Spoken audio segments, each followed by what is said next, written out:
I'm Kevin Rudko with Signalogic Systems. We're here at Trainfest this fall, and we're here to show what Signalogic Systems is all about. We provide electronics for model railroad hobbyists, mostly the wayside stuff, not train control, train detection, switch control, grade crossings, and signaling systems. So we can go through today a little bit of what we're all about. Awesome. And what would you like to start with first? Because you've got a lot of products here, it looks like.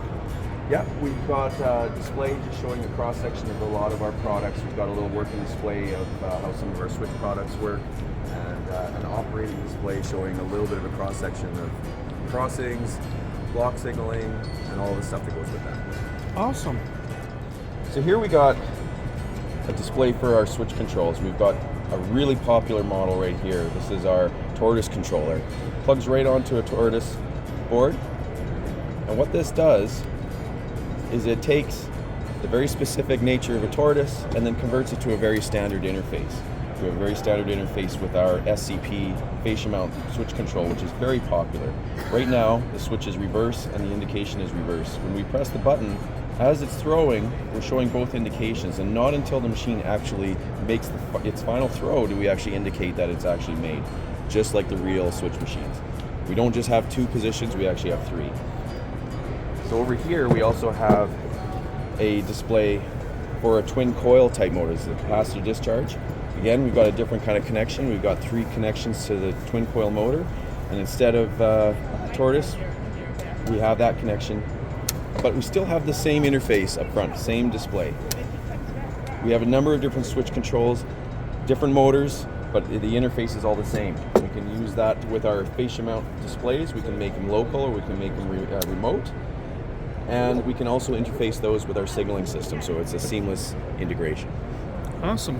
Now, when you throw the remote, it changes the light on here too, correct? It Because does. I think I caught that. Yeah, it does. So we're just very showing, nice. This could be a local control panel that you have. Doesn't necessarily have to be an SCP.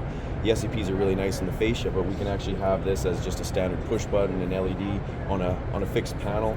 But the idea to show is that this interface really makes it easy to have local control and remote, whether that's the signal system, a panel, whatever you like. The other thing that's of note is that we can actually, you'll notice there's only the three connections to the actual motor, nothing else, but we can actually move this twin coil by hand. Oh, wow. And we'll actually be able to see that change. So a lot of other products, they actually rely on that last throw. We actually feed back what the actual position is. So if somebody comes around your layout, moves it by hand, the system still knows exactly where you're at. Perfect. Awesome. What are some of the other products you have over here? Well, right here we're just showing a display of cross-section of some of our detection. So this is our current-based detector, so we're drawing current from the rails. That's the most prototypical type of detection, just like track circuits where the axles, the trains themselves are being used to detect the presence in a section of track. That uses DCC to work. Then we've got two different optical versions. Here we've got an infrared sensor on a ribbon cable, and that's powered by this base board. This is a nice skinny little sensor. It's actually skinny enough to actually fit between end scale rails. Very nice product. We're actually upgrading this one to another level. Hopefully it'll work even better. And this board is actually for use of photocells. Every product has a pro and con. Photocells actually are probably the cheapest way of detecting trains. They've got their downfall. You turn off the lights, it thinks there's a train. Infrared, it's more robust, it works in the dark, but there's a lot more support circuitry that has to go with it. It gets more costly. Current-based, you've got continuous detection, but you have to modify cars or find some other way of detecting rolling stock. So there's no real perfect solution, but we provide all of them, and it's up to the user's preference, really, what they want to do to detect trains in their systems. So everyone's got an opportunity to work with what's best for their layout and their situation, or what they decide they want to do. Exactly. Perfect. That's awesome. And then last up here, we've got our grade crossing product line. The main controller over here is the CR2, the main crossing controller. If you have one track, this provides everything. It has inputs for the detection, it outputs the lights, servo motor outputs.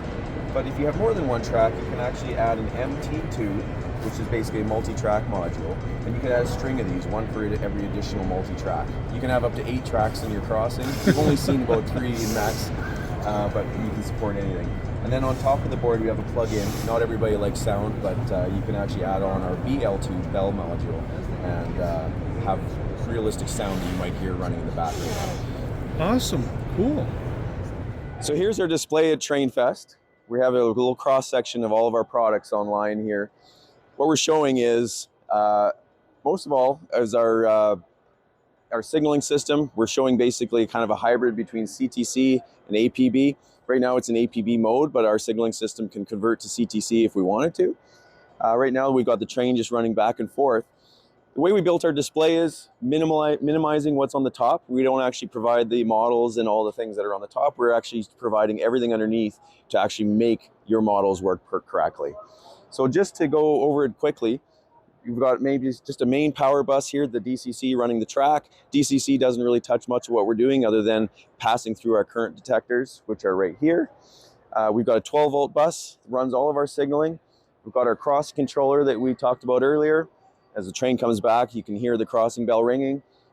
And we also have our signaling controller that's running all of our signaling. We've got two of them, they're tied together, and they work through a network. You can probably hear the bell right now. Crossing gates are about to come down. Crossing gates run at a very realistic speed, very prototypical, kind of that 10, 11 seconds that it takes a normal gate to come down. Very nice. You can see the screen over here. This is actually our Signal Suite software. It's a free software. It's actually the configuration tool for our signaling system. You actually just draw your software out. We're actually still working on that. So today, if we have customers come to us and wanting signaling, we actually help them. But the idea is at the end of the day, when we're finally done the tweaks that we're working on, you'll actually be able to draw your own signaling system, and that'll be the programming. You assign the I/O to the hardware, and then the large part that your programming's done. Big game changer. And once you're done programming, especially if you don't need CTC, you never need that computer again. The system just works on its own. A lot of customers like that. They turn on their layout, signaling is running, no computer needed. I'll just show you. This is what the edit mode looks like. You can actually, this is what you look like, what you see when you're actually editing the locations. Oops. You actually get a screen that opens up and you can actually move each piece around and build your locations as you go. But we'll leave that working for now. No. I mean, all of this stuff is awesome, don't get me wrong. But as soon as I see all the guts that it takes to put all of that, I'm like, nope. Well, what I tell everybody is it's just like scenery, you know, you can't do the whole thing in one night. Well, right. One rock at a time, one blade of grass. You know, none of it is super complicated. It's just, there's a lot. I'm sure it is. Just like building a scene like a town.